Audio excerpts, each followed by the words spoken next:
Gila.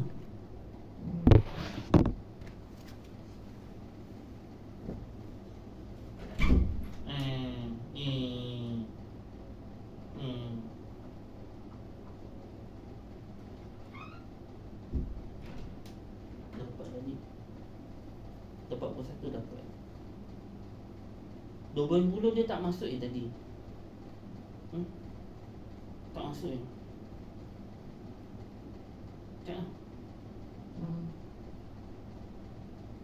Berapa kita tadi? Berapa kita? Jumaat?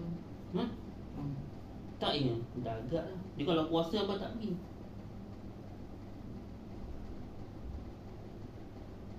Semalam dah tu. Semalam dah kena marah, banyak merajuk. Tak nak pergi apa? Tak nak pergi masjid.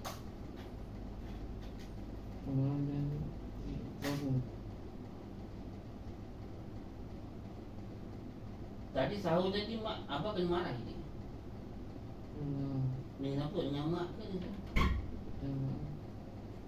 Dia nangis.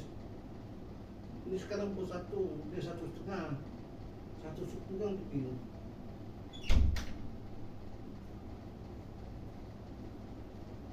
Aku ni ada tu. Mesti keluar balik.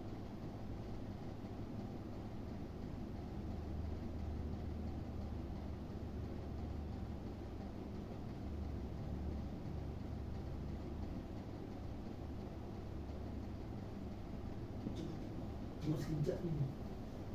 Kalau dia keluar balik memang habis lah.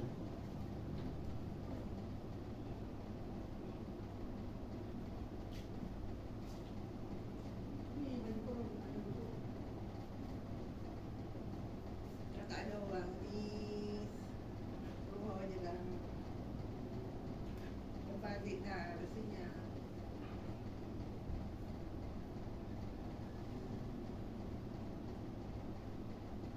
Dia keluar balik. Aku dah agak dia keluar balik.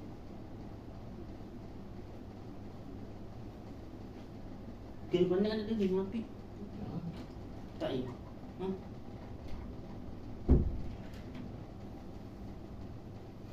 Pura-pura je masuk bilik. Aku memang tahu punya. Ada tu. Tengah menyuruh.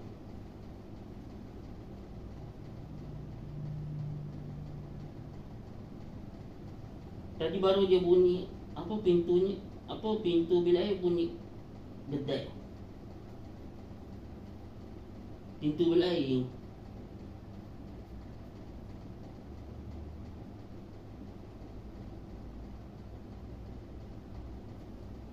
Ni pandang ada lagi. Jika aku pergi kan nama kena nanti. Kena pandang dengan dia lah.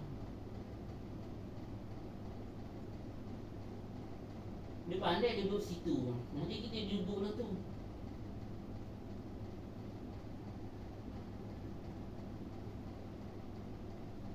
Dia dah keluar dah.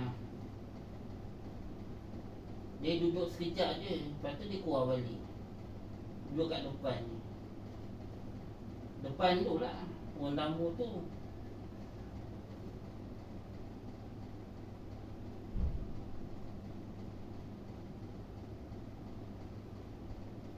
Tak payahlah pergi. Nanti dia datang lagi. Nanti kau yang kena kacau. Bulan ni senyap-senyap. Itulah aku cakap.